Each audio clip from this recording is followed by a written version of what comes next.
안녕하세요.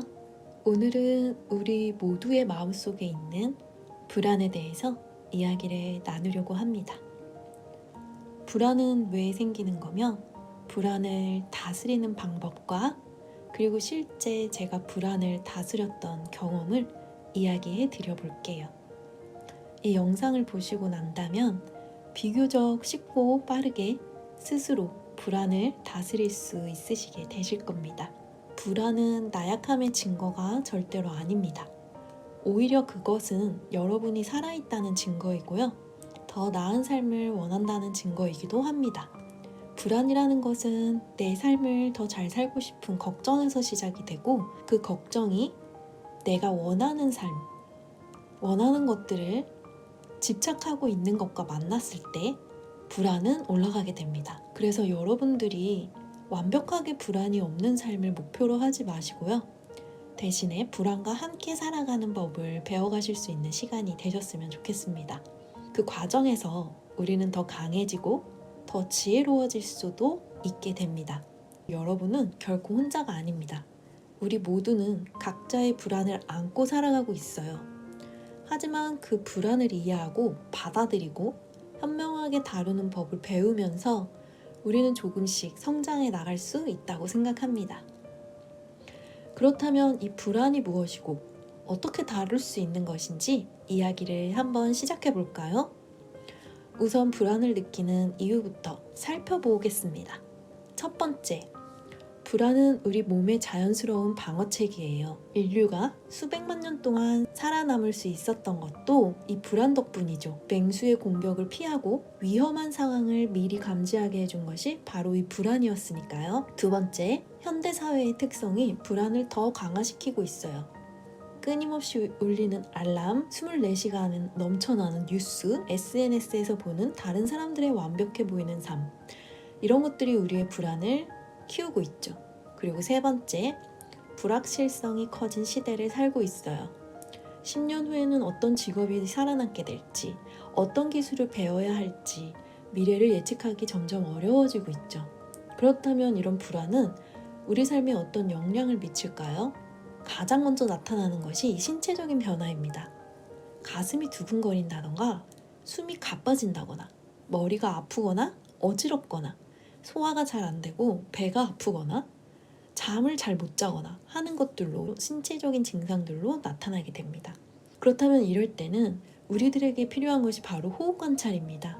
호흡관을 하시면서 나의 호흡을 알아차리고 평정하게 고르고 편안하게 쉬시는 그런 연습이 매우 도움이 되실 것입니다. 그러면 내가 사고하던 나의 기억이나 생각, 가치관, 선입견 이런 것들이 끄달리면서 불안이 올라오고 이런 신체적인 증상이 나타날 때 이 호흡관을 하시게 되는 것이 굉장히 큰 도움이 되실 것이고요. 그런 신체적인 증상을 완화시켜주는데 매우 큰 효과가 있게 됩니다. 그리고 불안은 심리적인 변화로 찾아올 수도 있게 됩니다. 사소한 일에도 과도하게 걱정하게 된다든지, 결정을 내리기 어려워진다든지, 집중력이 떨어진다든지, 자꾸만 부정적인 생각으로 내 자신을 계속 괴롭히게 된다든지 할 수가 있어요. 그럼 그럴 때도 호흡관이 매우 도움이 됩니다. 호흡을 고르고 편안하게 쉬어주세요. 그리고 생각에 자꾸 끌려가지 마시고요. 그걸 빨리 알아차리셔서 호흡을 고르고 편안하게 쉬어주시면 됩니다. 그리고 반대로 그런 나의 불안과 힘든 상황임을 알아차릴 수 있게 해주는 것도 이 호흡을 관찰하는 것에 있습니다. 이 호흡관을 하면서 함께 해보면 불안을 건강하게 다룰 수 있는 방법이 있습니다. 첫 번째, 이 불안을 있는 그대로 받아들이셔야 해요. 내가 불안하다는 것을 우선 알아차리실 수 있으셔야 합니다. 그리고 불안은 나쁜 감정이 아닙니다. 오히려 나를 보호하려는 신호일 수 있어요. 불안을 없애려고 하기보다는 그 감정을 알아차리고 이해하려고 노력해보세요. 그리고 내가 원하는 것이 있고 그 원하는 것이 꼭 이래야만 해, 저래야만 해 하고 그것을 집착하게 되었을 때 이 불안은 점점 가중이 됩니다. 그렇기 때문에 무상고무화가 근본적인 해결 방법이 될 수 있어요. 무상은 고정된 실체가 없다는 뜻이고요. 고는 이것이 괴로움이다라는 걸 아는 것이에요. 그리고 무아는 나라는 실체가 없다는 것입니다. 일어나는 현상들만 존재할 뿐이지 이게 나다라고 할 수 있는 것은 없기 때문에요. 나에게서 어떤 현상들이 일어나고 있고 내가 어떤 것들을 과도하게 집착하고 있는지, 집착이 아닌 내가 원하는 것으로 그것을 건강하게 다룰 수 있게 하려면 어떻게 해야 하는지, 이런 것들을 마음 공부하시면서 연구하실 수 있게 되셔야 해요. 그것이 빠진다면 불안을 다루는데 조금 힘이 약해질 수가 있고 부족할 수가 있습니다. 호흡에 집중하시면서 호흡이 가파지고 답답해지고 이러한 것들을 알아차릴 수 있으셔야 합니다. 그러면 이때는 호흡을 고르고 편안하게 하시면서 우리 몸이 진정되기 시작하는 것을 체험하실 수 있게 되실 거예요. 어떤 의도를 가지고 숨을 쉬시는 게 아니시고 편안한 그런 숨을 쉬시면 되십니다. 그리고 규칙적인 운동도 많은 도움이 되실 거예요. 천천히 걷기 운동을 하시는 것도 매우 도움이 될 수 있어요. 산책이 몸과 마음의 건강을 굉장히 유지시켜주는데 많은 도움이 되실 것입니다. 그리고 나의 생활 습관을 점검해 보시는 거예요. 충분한 수면을 취하고 있는가가 중요합니다. 그래서 수면은 충분히 해주셔야지 우리의 불안을 다스릴 수 있는 건강한 몸과 마음 상태가 될 수 있어요. 내가 카페인을 과다 섭취하고 있지는 않은지, 규칙적으로 식사를 하고 있는지, 이러한 것도 체크해 볼 수 있습니다. 그리고 누군가와 대화를 해보셔야 해요. 불안은 혼자 끌어안고 있을 때 더 커지기 마련입니다. 신뢰하는 사람에게 여러분의 감정을 이야기해 보세요. 때로는 말로 표현하는 것만으로도 불안이 줄어들 수 있어요. 그리고 마지막으로 전문가의 도움을 받는 것도 좋은 방법이에요. 특히 다음과 같은 경우라면 전문가와 상담해 보시는 것을 추천드려요. 첫 번째, 불안으로 일상생활 자체가 어려워졌을 때. 두 번째, 불면증이 계속될 때. 세 번째, 불안 증상이 2주 이상 지속될 때. 네 번째, 혼자 있는 것이 두려울 때. 이럴 때는 전문가의 도움을 받으시는 것도 좋은 방법이 될 수 있습니다. 그리고 전문가의 도움을 받으시면서도 제가 알려드렸던 그 호흡관을 하시는 것과 내가 원하는 게 있지만 이게 꼭 이루어져야 해 하는 것을 집착하고 있는 것은 아닌지, 그런 것들을 살펴보시고 그것을 내려놓고 조절하고 통제할 수 있는, 다룰 수가 있으셔야 내 걱정도 내 불안도 조절을 할 수 있게 됩니다. 그러면서 그 과정을 통해서 내 불안을 이해할 수 있게 되는 것이죠. 그런 과정이 있어야지만 내 있는 그대로의 불안을 수용하고 인정하면서 이해하고 조절과 통제가 가능해지는 것입니다.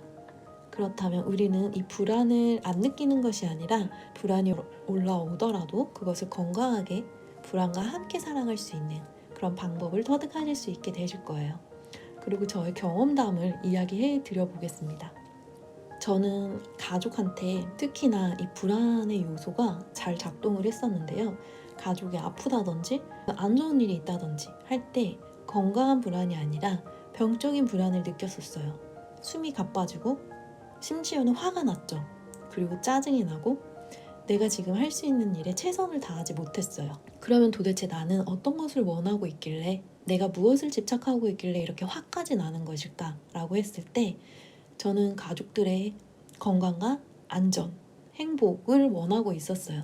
근데 그게 쉽게 되지 않을 때마다 과도하게 집착하고 병적으로 불안해했던 것이죠. 그래서 한 번은 엄마가 큰 병원에서 약을 타서 드시고 계셨어요. 6개월에 한 번씩.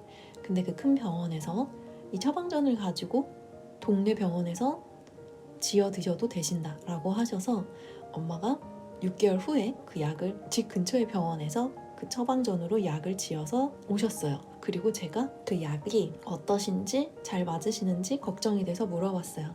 근데 그 중에서 약이 하나가 회사가 바뀌게 되면서 생각보다 속이 쓰리고 어지럽다고 하셨어요. 그렇게 전화 통화를 하고 전화를 끊고 제 기분이, 호흡이 불안정하고 좋지 않다는 것을 알아차리게 되었어요. 그래서 이게 뭐지? 하고 저는 저를 살펴보기 시작했습니다. 그랬더니 그 약을 동네 병원에서 지었을 때 엄마한테 잘 맞고 조금 더 엄마가 편안해지셨으면 좋겠다. 좀 편안하게 그 약을 멀리까지 큰 병원으로 가시는 게 아니라 이제는 좀 더 집 가까운 곳에서 편리하게 이용을 하시면 좋겠다라는 저의 원하는 마음이 있었고, 그게 저의 뜻대로 이루어지지 않았을 때 짜증과 화가 올라오면서 불안을 과도하게 느끼는 저 자신을 알아차리게 되었습니다. 그래서 그때는 그 생각들을 인정하고 수용하면서 충분히 그럴 수 있음을 이해하지만 이건 너무 과도하게 불안을 느끼고 짜증과 화로 생각하는 것은 합리적이지 않다라는 것을 깨닫고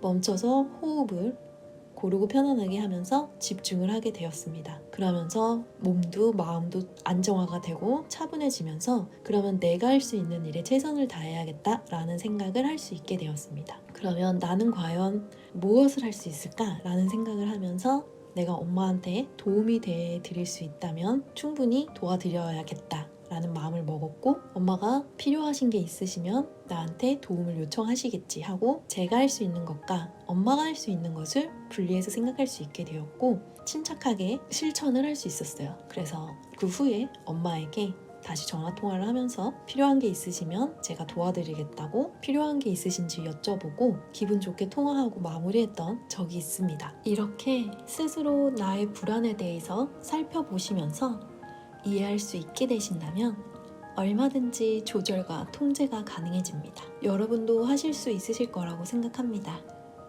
그리고 이 불안 다루는 것이 어려운 것만은 아니라는 것을 아시게 되실 거예요. 불안이라는 것이 무엇인지 이해하고 실제로 나의 불안도 이해할 수 있게 된다면 불안을 다루시는 데에 큰 도움이 되실 것이고 이전과는 달라진 삶을 살아가게 되실 수도 있으실 거예요. 그리고 실제로 해보시면서 나도 할 수 있구나 라고 느끼시고 그렇게 되시면서 자기 믿음과 자기 효능, 자신감도 생기시게 되실 것입니다. 오늘 영상이 도움이 되셨다면 구독, 좋아요, 알림 설정 부탁드리겠습니다. 다음 시간에도 도움이 되는 영상으로 찾아뵙도록 하겠습니다. 날마다 좋은 날 되세요. 다음 시간에 만나요.